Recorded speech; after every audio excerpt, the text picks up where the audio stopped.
Hello मेरे प्यारे students, तो कैसे हो आप सब स्टूडेंट्स। स्वागत करता हूँ आपका मेरे इस चैनल यूट्यूब चैनल में। तो आज स्टूडेंट्स, आज हम लोग पढ़ने वाले हैं साइंस के कुछ मोस्ट इम्पोर्टेंट एमसीक्यूज़ जो बच्चे यहाँ तक कि गवर्नमेंट एग्ज़ाम की भी तैयारी कर रहे हैं, जैसे कि एसएससी हो गया, रेलवे हो गया और आपके बैंक वाले जॉब्स हो गए, ठीक है। और या तो फिर आप हाई स्कूल 9-10th की स्कूल क्लास की भी तैयारी कर रहे हो, तो भी इन सभी चीज़ों के लिए ये वीडियो बहुत ही ज़्यादा इंपॉर्टेंट होने वाला है। तो स्टूडेंट्स, बहुत ध्यान से इन टॉप 50 एमसीक्यूज़ को देखिए। और ये देखिए स्टूडेंट्स, जो यहाँ पर क्वेश्चन नंबर्स जो आपको दिख रहे हैं, वो कुछ थोड़ा सा मतलब चेंज करके आएंगे, क्योंकि आप जानते हो कि ये सब जितने भी क्वेश्चंस मैं उठाए हैं, ये सारे आंसर कीज मैंने से स्क्रीनशॉट वहाँ से उठाया है। तो क्वेश्चन जो होंगे वो आपको सिमिलर जो है सीरीज वाइज नहीं मिलेंगे, थोड़ा बदल बदल के मिलेंगे, तो उस पर आप ध्यान मत दीजिएगा। आपको मेन मोटिव है क्वेश्चंस पे ध्यान देना कि क्वेश्चंस किस तरह से पूछे जा रहे हैं, ठीक है स्टूडेंट्स। तो चलिए शुरू करते हैं आज के इस सेशन को। तो आज के सेशन हम लोग पहले क्वेश्चन शुरू करेंगे। लिखा है, carbon in all its allotropic forms burns in oxygen to give. तो बोल रहा है कि जो अगर कार्बन, जो आप जानते हो एक एलिमेंट है, अगर अपने एलोट्रोपिक फॉर्म्स में है और ऑक्सीजन के साथ बर्न कर रहा है, तो वो क्या देता है? वो कार्बन डाइऑक्साइड देता है, ठीक है, जिसे हम लोग CO2 गैस भी बोलते हैं। तो यहाँ पर जो क्वेश्चन नंबर 1 का फर्स्ट ऑप्शन है वो करेक्ट है। और जानते हो कार्बन डाइऑक्साइड एक बहुत ही हार्मफुल गैस है। और इससे जुड़े एक चीज़ और है कि जब देखते हो, जिसे हम लोग बोलते हैं ड्राई आइस, जिसे हम लोग बोलते हैं सॉलिड CO2। तो CO2 अगर सॉलिड मात्रा में है तो उसे हम लोग बोलते हैं ड्राई आइस। जिसको आप देखते हो कि पानी, अगर गर्म पानी है तो उसमें आप CO2 से लिक्विड फॉर्म, मतलब ये पाउडर फॉर्म में आता है, तो आप उसको गर्म पानी में से डालने पर उसमें से गैस निकलते हैं, ठीक है। तो वो होता है क्या? वो होता है सॉलिड CO2, जिसे हम लोग बोलते हैं ड्राई आइस। चलिए आगे हम लोग बढ़ेंगे नेक्स्ट क्वेश्चन पे। लिखा है, car moves with a uniform velocity v in a particular direction for a distance s under the action of force F acting in the same direction, then work done by the force will be।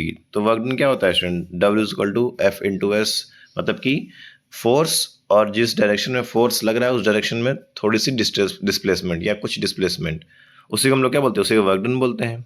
तो यहाँ पर जो 74 question का जो fourth option है वो क्या है? वो सही है। तो अब देख पा रहे हो स्टूडेंट्स, फर्स्ट क्वेश्चन के बाद सीधे 74 आ गया। तो मैंने पहले ही बताया कि मैंने सारे क्वेश्चंस स्क्रीनशॉट लिए हुए हैं हमारे पुराने आंसर कीज जो पेपर हुए हैं पिछले कुछ सालों में, जैसे कि आपका RRB हो गया, ALP हो गया, आपका RPF हो गया, तो इन सब से क्वेश्चंस लिए गए हैं। तो इस वजह से यहाँ पर आपको सिर्फ क्वेश्चंस को ध्यान रखना है कि किस फॉर्मेट में क्वेश्चंस को यहाँ पर पूछे जा रहे हैं। चलिए नेक्स्ट क्वेश्चन पे चलेंगे अब। तो लिखा हुआ है, burning of naphthalene on A spatula gives a. बोला है कि अगर नेफ्थलीन को आप लोग बर्न कर रहे हो स्पैटुला पे, तो वो कौन सा फ्लेम देता है? तो वो येलो फ्लेम देता है, ठीक है। अब देखते हो नेफ्थलीन, जो आप, ये जो आपकी पॉलीथीन होती है, पॉलीथीन का ही फॉर्म है एक, तो उसको जब हम लोग बर्न करते हैं तो वो येलो फ्लेम, मतलब कुछ कलर देता है। जैसे आप देखते हो कि जब आप कैंडल जलाते हो तो वहाँ पर ब्लू फ्लेम होता है, फिर ऊपर जाके येलो फ्लेम हो जाता है। तो इस टाइप का यहाँ पर जब ये जलता है तो ये येलो कलर, येलो फ्लेम जो होता है वो देता है, ठीक है। चलिए क्वेश्चन नंबर आगे बढ़ेंगे। जो the following organism reproduce by budding. अब यहाँ पे देखो एसेक्सुअल रिप्रोडक्शन की बात हो रही है कि कौन सा ऐसा ऑर्गेनिज्म है जो बडिंग के थ्रू रिप्रोड्यूस होता है, तो वो हाइड्रा है। आप जानते हो बहुत सारे मेथड्स होते हैं एसेक्सुअल रिप्रोडक्शन के, बडिंग हो गया, रीजनरेशन हो गया, ठीक है, वेजिटेटिव प्रोपगेशन हो गया। तो ये सारे टॉपिक्स, ये सारे जो जितने भी मैंने नाम लिए हैं, ये सब एसेक्सुअल रिप्रोडक्शन में आता है। तो इन सबको भी आपको ध्यान रखना है। और जो यूनिसेलुलर ऑर्गेनिजम्स जो ये परफॉर्म करते हैं या एसेक्सुअल रिप्रोडक्शन करते हैं, उनके बारे में आपको जानकारी रखनी है। वहाँ से भी क्वेश्चन पूछा जा सकता है। तो देख पा रहे हो क्वेश्चन नंबर 63 का जो फोर्थ ऑप्शन है वो क्या है? वो सही है, जिसे हम लोग हाइड्रा है। नेक्स्ट क्वेश्चन पे चलेंगे बच्चों। अब देखो ये इनकरेक्ट स्टेटमेंट वाला आ गया सवाल। विच of the following statement is incorrect about sodium carbonate. तो सोडियम कार्बोनेट में यहाँ से कौन सा कथन जो है वो गलत है? Sodium carbonate is use to neutralize excess acid in stomach. नहीं स्टूडेंट्स, ऐसा कुछ नहीं होता है। Sodium chloride is manufacture of sodium compounds such as borax. हाँ, ये सही हो सकता है, सही। Sodium carbonate is use in glass, soap and paper industry. बिल्कुल सही। Sodium carbonate can be use as a cleaning action for domestic purpose. बिल्कुल सही है। तो पहला ऑप्शन ही जो है वो आपका रॉन्ग था, इनकरेक्ट था, कि हम लोग इसका इस्तेमाल नहीं करते हैं। पेट में जो एसिडिटी होती है, न्यूट्रल मतलब बहुत ज़्यादा एसिड बन जाती है, तो उसको न्यूट्रलाइज करने का काम ये नहीं करता है, वो एंटा एसिड करते हैं, जैसे मिल्क ऑफ मैग्नीशिया ये सब होता है, वो करता है, ये ना कि सोडियम कार्बोनेट करता है। तो क्वेश्चन नंबर 61 का जो फर्स्ट ऑप्शन है वो क्या है, वो करेक्ट है। चलिए अब नेक्स्ट क्वेश्चन पे चलेंगे। Select the correct law for this following statement. During a chemical reaction, mass is neither created nor destroyed. तो ये देखो कौन सा ये लॉ है, ये है law of conservation of mass. क्या है? Law of conservation of mass, जो क्या बोलता है, mass can neither be created nor it can be destroyed, but it can change from one form to another form, यही तो होता है। तो ये पता होना चाहिए, चार्ल्स लॉ भी आपको पता होना चाहिए, थर्मोडायनामिक का लॉ भी पता होना चाहिए, ठीक है। तो ये सारे लॉज आपको, कुछ कुछ लॉज बहुत इंपॉर्टेंट होते हैं जो कि आपको पता होना ही चाहिए, क्योंकि ये बेसिक लॉज हैं। तो अगर आप 9th-10th अच्छे से पढ़ाई किए हो, हर एक टॉपिक्स को अच्छे से तैयार किए हो, एनसीईआरटीज़ चीज़ें पढ़े हो, तो आप ये सारे क्वेश्चन आराम से कर सकते हो, जो कि हमारे जितने भी कॉम्पिटेटिव एग्ज़ाम हैं, आपके एसएससी, रेलवे, आपकी बैंकिंग, ये सब में आता है, तो आप आराम से इसको आंसर कर सकते हो। तो ये देख पा रहे हो कि कहाँ कहाँ से क्वेश्चन किस किस तरह से उठा रहा है। तो ये आपके लिए बहुत ज़्यादा इंपॉर्टेंट होने वाला है, तो बिल्कुल भी इस वीडियो को मिस मत करिएगा। ये टॉप 50 क्वेश्चन मैं ये पार्ट 1 लेके आ रहा हूँ, आगे भी और भी पार्ट इसके आने वाले हैं, तो इसको ध्यान से आप पढ़िए। चलिए नेक्स्ट क्वेश्चन पे चलेंगे। A moving body covers 10 metre distance along a straight path in each second, the body is under which type of motion. तो बोल रहा है कि हर एक सेकंड में वो 10 मीटर कवर कर रहा है, डिस्टेंस कवर कर रहा है। तो ये क्या, ये कौन सा मोशन है, ये यूनिफॉर्म मोशन है। यूनिफॉर्म मोशन क्या होता है? Equal distance in equal interval of time, तो एक हर एक सेकंड में 10 मीटर वो ट्रैवल कर रहा है, तो ये जाहिर सी बात यूनिफॉर्म मोशन का ही ये एग्जाम्पल है, ठीक है, जो ये यहाँ पर बोला जा रहा है। तो क्वेश्चन नंबर 57 का जो फर्स्ट ऑप्शन है वो क्या है, वो करेक्ट है आपका। चलिए नेक्स्ट क्वेश्चन पे चलेंगे अब। विच elements of xylem tissue form interconnected water conducting channels. तो बोल रहा है कि जाइलम टिश्यू का कौन से एलिमेंट्स हैं जो एक वाटर कंडक्टिंग चैनल्स बनाते हैं, जो कि इंटरकनेक्टेड होते हैं। तो वो होते हैं वेसल्स और ट्रैकिएट्स। क्या होते हैं वो? वेसल्स और ट्रैकिएट्स। तो जैसे जाइलम टिश्यू का आप पढ़े, उसी तरह से फ्लोएम टिश्यू का भी पढ़ लीजिएगा कि फ्लोएम टिश्यू में कौन कौन से ऐसे होते हैं जो इंटरकनेक्टेड होते हैं, ठीक है। तो क्वेश्चन नंबर 55 का जो फोर्थ ऑप्शन है वो क्या है, वो करेक्ट है, जो कि क्या है, वेसल्स और ट्रैकिएट्स। चलिए नेक्स्ट क्वेश्चन पे चलेंगे। Blood brings carbon dioxide from the rest of the body for release into the. अब जाहिर सी बात है, ब्लड जो होता है, ब्लड में आपका कार्बन डाइऑक्साइड भी मिक्स होता है, तो कार्बन डाइऑक्साइड को बाहर निकालने के लिए हम जो एयर होता है उसको हम लोग कहाँ लेते हैं, उसको हम लोग एल्विलवाई में ले जाते हैं। और एल्विलवाई कहाँ होता है?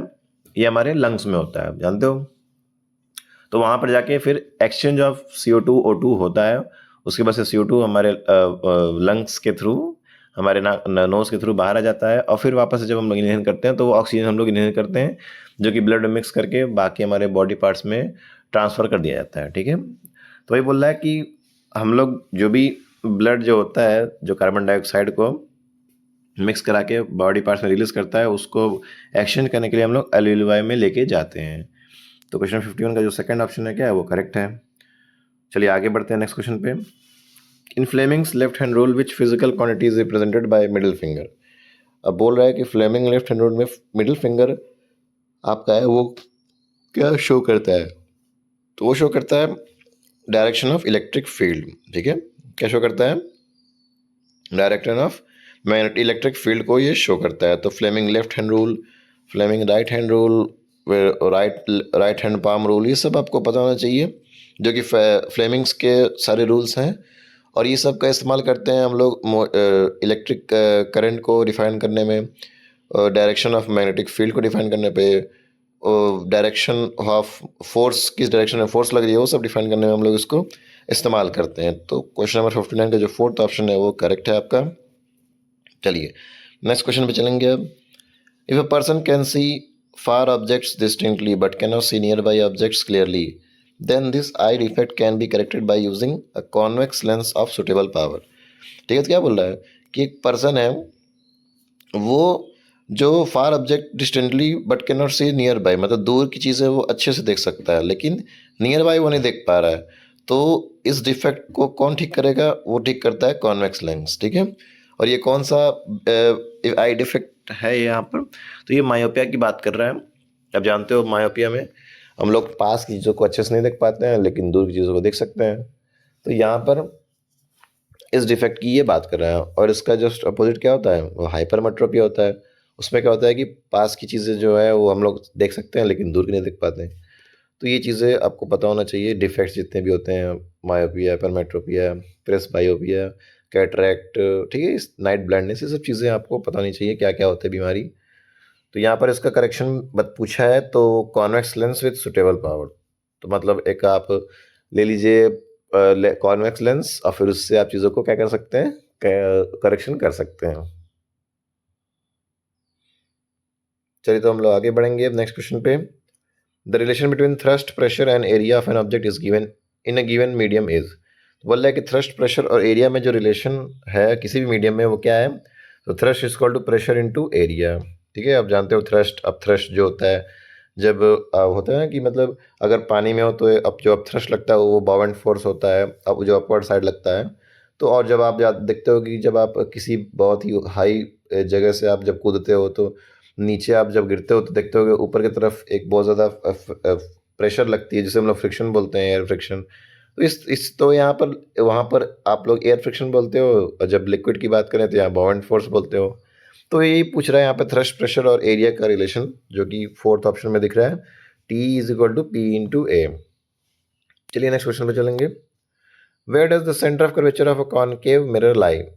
देखो बहुत ही बेसिक सा सवाल पूछा है, अभी इससे ज़्यादा बेसिक और आसान सवाल क्या ही हो सकता है।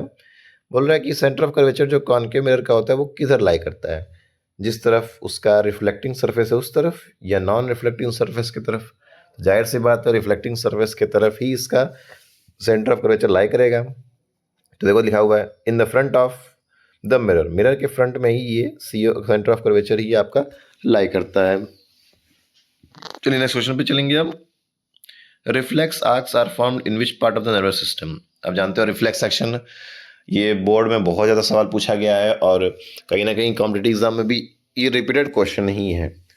तो यहाँ पर रिफ्लेक्स एक्शन जो होता है वो नर्वस सिस्टम के स्पाइनल कॉर्ड जो होता है, नर्वस सिस्टम का जो स्पाइनल कॉर्ड जो कि मेन होता है, यहाँ पर ये फॉर्म होता है।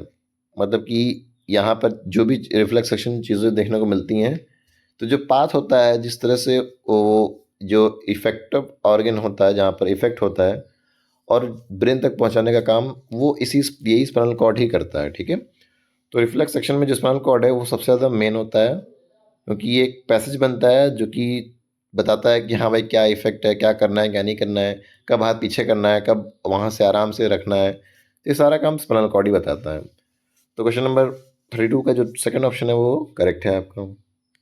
चलिए आगे बढ़ेंगे। Solid CO2 gets converted into gaseous state upon decreasing the pressure to, पहला है atmosphere without coming to liquid state. अब देखो सॉलिड CO2 की बात की, जो ड्राई आइस की बात की है वही वाला क्वेश्चन आ गया। बोल रहा है कि atmosphere without coming to liquid state. ठीक है, बोल रहा है कि ये जो सॉलिड CO2 होता है वो डायरेक्टली गैसेस स्टेट में चेंज हो सकता है क्या, कैसे, upon decreasing the pressure to at 1 atm। जो प्रेशर को आप डिक्रीज कर दोगे 1 atm, जो कि बिना लिक्विड स्टेट के संपर्क में आते ही, तो ये तुरंत क्या करेगा, गैसेस फॉर्म में ये कन्वर्ट हो जाएगा। ठीक है, तो क्वेश्चन नंबर 31 का जो फर्स्ट ऑप्शन है वो करेक्ट है आपका।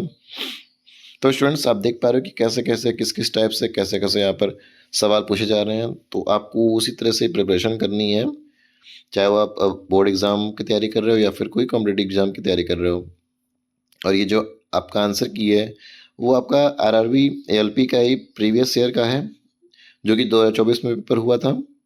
जो ये नवंबर दिसंबर महीने में जो हुए थे, फर्स्ट शिफ्ट सेकंड शिफ्ट, तो इन सब का मिश्रण यहाँ पर मैं साइंस का टॉपिक लेके आ रहा हूँ।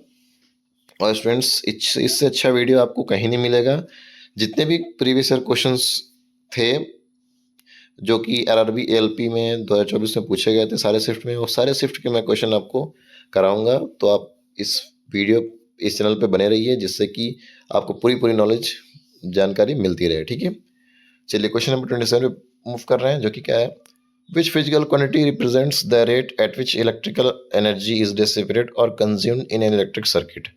तो जानते हो इलेक्ट्रिकल पावर क्या होता है, electric energy consume per unit time. तो ये होता है क्या, इलेक्ट्रिक पावर होता है। तो पोटेंशियल डिफरेंस क्या होता है, हीट एनर्जी, इलेक्ट्रिकल एनर्जी, सब आपको पता होना चाहिए। सब बेसिक से टर्म्स हैं जो कि आपका फिजिक्स की इलेक्ट्रिसिटी में इस्तेमाल होते हैं। चलिए question number next question move करेंगे। Which of the following metals are mixed with iron to get stainless steel. तो आयरन के साथ हम लोग कौन कौन से ऐसे मेटल्स को मिलाएंगे जिससे कि हमें स्टेनलेस स्टील मिलेगा, जो कि अब वो थर्ड ऑप्शन में करेक्ट है, निकेल एंड क्रोमियम। तो अब जानते हो इसे हम लोग एलॉय बोलते हैं। एलॉय मतलब क्या होता है? एलॉय मतलब दो या दो से ज़्यादा जो एलिमेंट्स होते हैं उनका जो मिक्सअप फॉर्म होता है, होमोजीनियस फॉर्म होता है, उसे हम लोग क्या बोलते हैं? उसको हम लोग एलॉय बोलते हैं। तो एलॉय के बारे में आपको पता होना चाहिए और कुछ मेन एग्जांपल जैसे stainless steel, alnico, brass, bronze, ठीक है, ये सब के बारे में आपको इनका कंपोजिशन आपको पता होना चाहिए। चलिए नेक्स्ट क्वेश्चन पे चलेंगे। Which cell organelle serves as a channel for transport of material between various region of cytoplasm. तो बोला है कि ऐसा कौन सा सेल ऑर्गेनेल है जो एक चैनल की तरह बर्ताव करता है, जो कि वेरियस साइटोप्लाज्म में कुछ बहुत सारी चीज़ों को ट्रांसपोर्ट करने का काम करता है। तो वो होता है एंडोप्लाज्मिक रेटिकुलम। ठीक है, तो वो एंडोप्लाज्मिक रेटिकुलम होता है जो कि मटेरियल्स को ट्रांसफर करने का काम होता है साइटोप्लाज्म में। और ये भी दो टाइप के होते हैं, स्मूथ और रफ एंडोप्लाज्मिक रेटिकुलम। स्मूथ वो होते हैं जिसमें राइबोसोम्स नहीं पाए जाते हैं, और रफ वो होते हैं जिसमें राइबोसोम्स पाए जाते हैं। तो ये सब बेसिक नॉलेज आपको पता होना चाहिए। चलिए नेक्स्ट क्वेश्चन पे चलेंगे। अब देखो यहाँ पर एक छोटा सा न्यूमेरिकल है कि पूछ रहा है volume by volume percentage.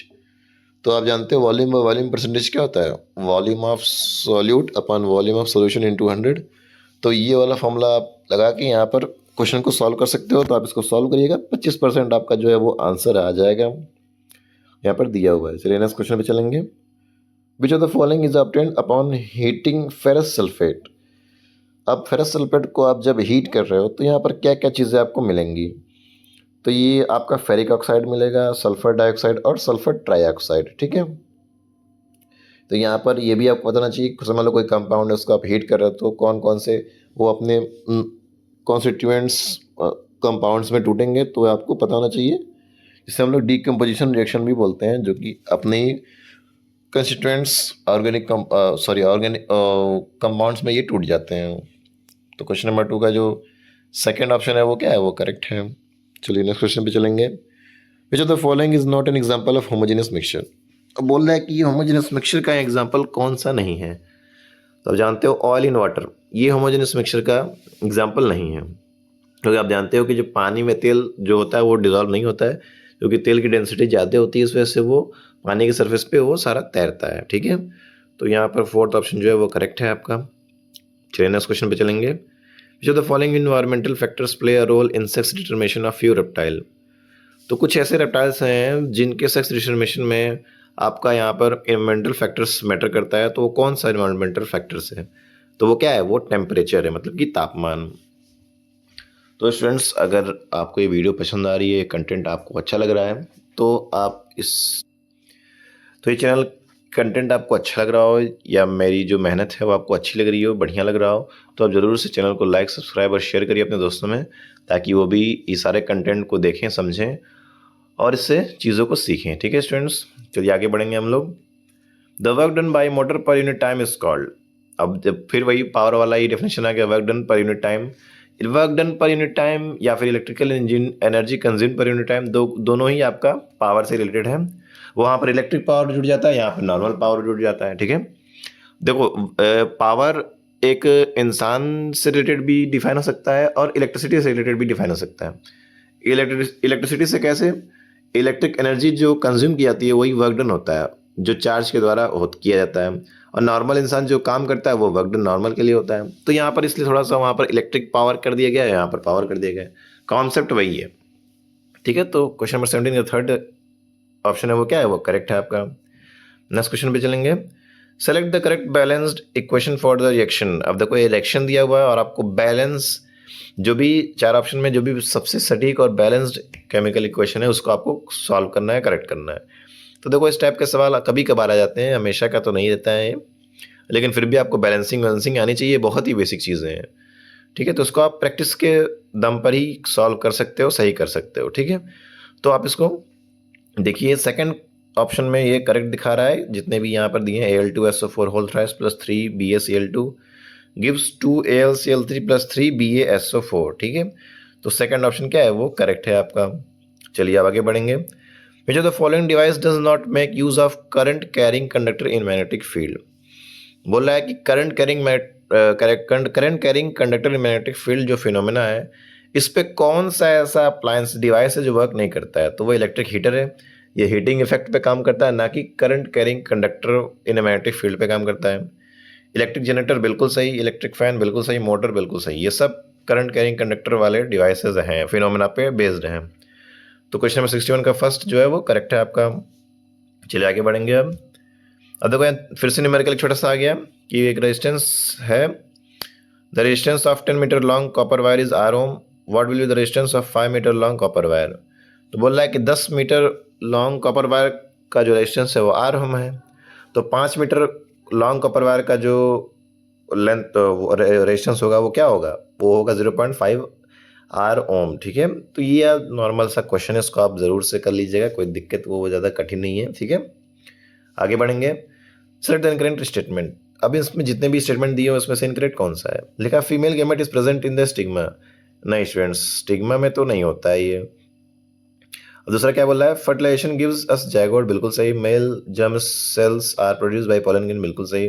The fusion of male gamete female gamete is known as fertilisation, बिल्कुल सही। तो 56 का जो फर्स्ट ऑप्शन है वही क्या है, इनकरेक्ट है। चलिए आगे बढ़ेंगे। When we are traveling in a bus, we tend to move forward when the bus stops suddenly. This is because क्योंकि इनर्शिया ऑफ बॉडी का इनर्शिया की वजह से ही ये सब देखने को मिलता है। अब जानते हो इनर्शिया क्या होता है, the state of body due to which it resist the change in state of rest और ऑफ मोशन, ठीक है। मतलब रेजिस्ट करता है, जो भी मोशन में है वो बॉडी उससे उसको उस रेजिस्ट करता है कि भाई तुम मुझे छेड़ो मत, मैं जिसमें हूँ उसमें ही रहने दो मुझे, तो मुझे ज़्यादा तकलीफ मत पहुँचाओ, ठीक है। तो ये होता है इनर्शिया। दी 3 टाइप्स के होते हैं, मोशन, डायरेक्शन और आपका ये एक और होता है, मुझे याद नहीं आ रहा है। तो ये आप पढ़े होगे, जाहिर सी बात है।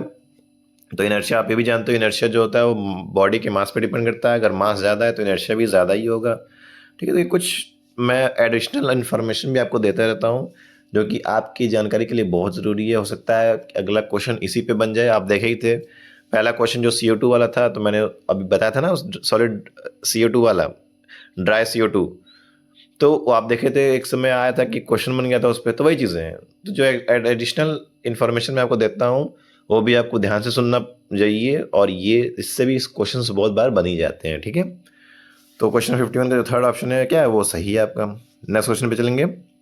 Fruits and seeds have high concentration of which of the following plant hormone. तो जो फ्रूट्स और सीड्स होते हैं उसमें सबसे ज़्यादा कौन सा प्लांट हार्मोन ज़्यादा कंसंट्रेशन मात्रा में पाया जाता है, तो होता है साइटोकाइनिन। तो क्या होता है, वो साइटोकाइनिन जो होता है वो सबसे ज़्यादा मात्रा में फ्रूट्स और सीड्स में पाए जाते हैं। आप जानते ही हो कि जैसे हमारे एनिमल्स जो होते हैं, जो इंसान होते हैं, ह्यूमन बींग होते हैं, उसमें बहुत सारे हार्मोन्स आपके सेक्रेट होते हैं। उसी तरह से प्लांट में भी बहुत सारे हार्मोन्स सेक्रेट होते हैं, जैसे abscisic acid, auxin, gibberellin, cytokinin. इन सब के बारे में आपको जानकारी होनी चाहिए कि कौन कौन सा हार्मोन किस किस तरह से काम करता है, ठीक है। तो क्वेश्चन नंबर 46 का जो 4 ऑप्शन है क्या है, वो करेक्ट है।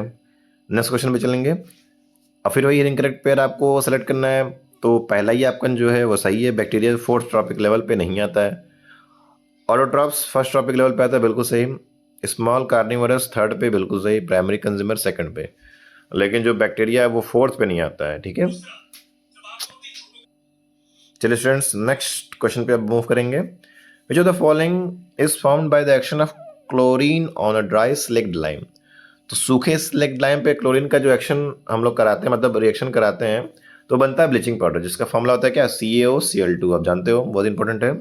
तो CaOCl2, सोडियम हाइड्रोक्साइड, क्लोरोअल्कली प्रोसेस, ठीक है, सोल्वी प्रोसेस, जिससे कि आपका sodium hydrogen carbonate, sodium carbonate, ठीक है। ये सब जितने भी प्लास्टर ऑफ पेरिस, जितने भी ये इंपॉर्टेंट कंपाउंड होते हैं, ये सब आपको जानकारी होनी चाहिए। पोटेश एलम, ये सब का जानकारी, साथ ही साथ आपको इसका फॉर्मूला भी पता होना चाहिए। तो कैल्शियम ऑक्साइड, जिसे हम लोग क्विकलैम भी बोलते हैं, वो CaO, उसका फॉर्मूला होता है। हाइड्रोक्लोरिक HCl, जानते हो, कैल्शियम क्लोराइड CaCl2। तो ये सब आपको पता होना चाहिए। कुछ इंपॉर्टेंट आपके यहाँ पर जिसे हम लोग बोलते ये फॉर्मूला होते हैं या जो केमिकल कंपाउंड्स होते हैं, ये पता होना चाहिए। कभी कोई मैं सेपरेट वीडियो बना दूंगा जिसपे कि जितने भी इंपॉर्टेंट कंपाउंड्स हैं वो आपको बता दिए जाएंगे, जो कि बहुत ज़्यादा इंपॉर्टेंट है। चलिए नेक्स्ट क्वेश्चन मूव करेंगे। Which of the following option represent subatomic particle found in Thomson model of an atom. तो थॉमसन मॉडल जो उन्होंने दिया था वो सिर्फ ओनली इलेक्ट्रॉन के बारे में उन्होंने बात किया था और किसी पे उन्होंने बात नहीं किया। फिर आगे रदरफोर्ड आया तो वो न्यूक्लियस के बारे में कुछ बताया। फिर बोर आए तो वो आराम से न्यूक्लियस और इलेक्ट्रॉन को अच्छे से रिप्रेजेंट किया कि मतलब सेंटर में कौन है, आजू बाजू कौन घूमता है। तो ये सब जितने भी मॉडल आप पढ़े हो एटम के, वो उससे सवाल भी पूछे जा सकते हैं जो कि पूछा जा रहा है, तो आपको वहाँ से भी तैयारी अच्छी रखनी पड़ेगी। चलिए नेक्स्ट क्वेश्चन मूव करेंगे। अब यहाँ पे देखो एक और न्यूमेरिकल आ गया। When an object is kept at a distance 20 centimetre in front of a concave mirror, a real image is formed at the centre of curvature of the mirror. Magnification produce by the mirror is, तो मैं जो mirror हैगा वो magnification produce करेगा किसका, कितने का, तो वो -1 का मैग्निफिकेशन प्रोड्यूस करेगा। ठीक है, चलिए नेक्स्ट क्वेश्चन मूव करेंगे। The division of labour occurs in, तो जो लेबर का डिवीजन होता है वो दोनों किस में होता है, वो यूनिसेलुलर मल्टीसेलुलर दोनों में ही होता है। ठीक है, चलिए नेक्स्ट क्वेश्चन मूव करेंगे। अब देखो यहाँ पर दो क्वेश्चन एक साथ ही आ गए, कोई बात नहीं, देख लेते हैं। विच of the following electrolysis is used in electrolytic refining of copper. Sorry, यहाँ पर इलेक्ट्रोलाइट पढ़ना था, गलती होगी। विच of the following electrolyte is used in the electrolytic refining of copper. तो जो इलेक्ट्रोलाइटिक रिफाइनिंग ऑफ कॉपर हम लोग करते हैं कॉपर की, तो उसमें इलेक्ट्रोलाइट जो यूज करते हैं वो क्या करते हैं, कॉपर सल्फेट को इस्तेमाल करते हैं। ठीक है, अब जानते हो इलेक्ट्रोलाइटिक रिफाइनिंग या इलेक्ट्रोलिसिस जानते ही हो आप कि हम लोग यहाँ पर दो एनोड लेते हैं, दो इलेक्ट्रोड लेते हैं, एक एनोड और कैथोड, और उसके बाद उसमें इलेक्ट्रिसिटी पास करते हैं जिससे कि आयंस टूटते हैं और बाकी जो चीज़ें हमको चाहिए रहती है वो हर एक इलेक्ट्रोड पे जिस पर भी आपको ज़रूरत होता है आप वहाँ से कलेक्ट कर लेते हो। तो ये पता होना चाहिए, केमिस्ट्री का टॉपिक है। अब आता है हाइड्रोकार्बन से एक क्वेश्चन आ गया। विच of the following is the general formula of alkene. तो जनरल फॉर्मूला जो होता है एल्कीन का क्या होता है, वो CnH2n होता है। एल्केन का आप जानते हो वो CnH2n+1 होता है, और एल्काइन का होता है CnH2n-2, और एक और होता है अल्किल ग्रुप CnH2n+1। ठीक है, यही तो होता है अल्किल में, समझ रहे हो ना, तो ये आपको पता होना चाहिए। चलिए नेक्स्ट क्वेश्चन मूव करेंगे। Gastric glands present in the wall of stomach do not release. और जाहिर सी बात है सलाइवा जो होता है गैस्ट्रिक ग्लैंड थोड़ी ना रिलीज करता है, वो हमारे माउथ में जो हमारे जीभ होती है, टंग होता है, वहाँ पर सेक्रेशन होती है, ना कि गैस्ट्रिक ग्लैंड्स। ठीक है, गैस्ट्रिक ग्लैंड जो होते हैं वो पेप्सिन, हाइड्रोक्लोरिक एसिड, म्यूकस, ये सब रिलीज करते हैं, ना कि सलाइवा। चलिए आगे बढ़ेंगे अब हम लोग। जो the following statement is incorrect. अब मैं बोला यहाँ पर कौन से ऐसे स्टेटमेंट जो इनकरेक्ट है, तो पहला ही स्टेटमेंट आपका इनकरेक्ट हो गया।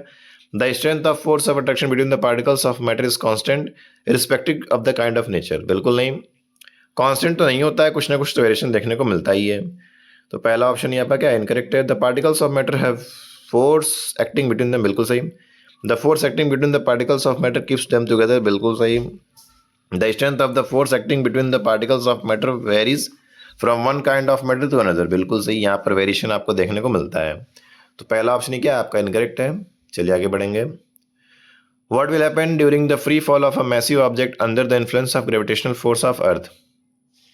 तो जाहिर सी बात है फ्री फॉल अगर किसी मैसिव ऑब्जेक्ट करा रहे हो तो जाहिर उसकी मैसिव ऑब्जेक्ट की मतलब उसकी जो ऑब्जेक्ट जैसा है बहुत ज़्यादा भारी है, मैसिव है, बहुत ह्यूज है, तो उसकी वेलोसिटी अपने आप ही इंक्रीज हो जाएगी, आपको कुछ करने की जरूरत नहीं पड़ेगी। तो थर्ड का जो सेकंड ऑप्शन क्या है वो करेक्ट है। चलिए आगे बढ़ेंगे। Triads can be influenced by, जो ट्राइड्स होते हैं वो कैसे इन्फ्लुएंस होते हैं, कौन उसको इन्फ्लुएंस करता है, तो दोनों ही करते हैं, पैटर्नल डीएनए और मैटरनल डीएनए, मतलब पापा का डीएनए और मम्मी का भी डीएनए, दोनों ही इन्फ्लुएंस करते हैं ट्राइड्स को। तो यही बात है आपको पता होनी चाहिए। आगे बढ़ेंगे अब। In case of reflection of the light from a convex mirror when a parallel beam of light is incident on the reflecting surface, reflected light appears to diverge from the principal focus।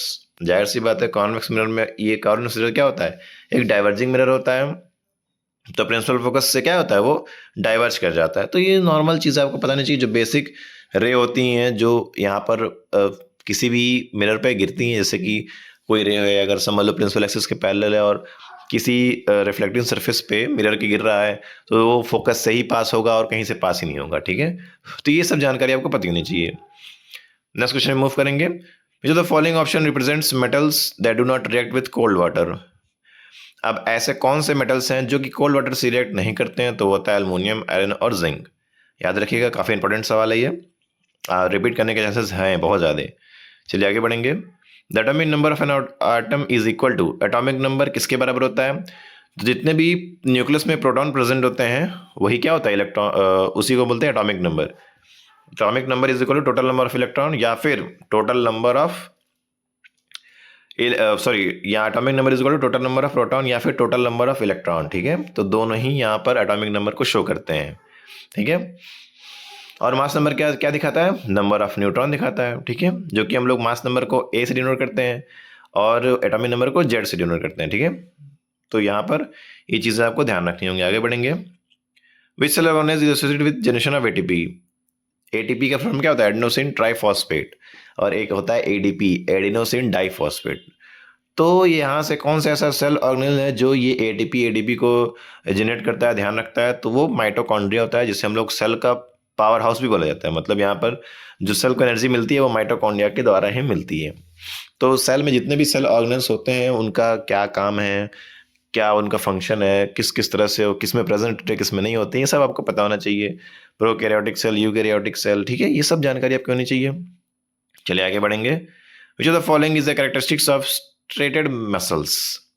जो striated muscles होते हैं उनकी characteristics क्या होती है? वो cylindrical होती है, अनब्रांच होती है और मल्टी न्यूक्लिएट होती है। ठीक है, मतलब सिलिंड्रिकल, मतलब इस तरह से ये चीज़ें पाई जाती हैं।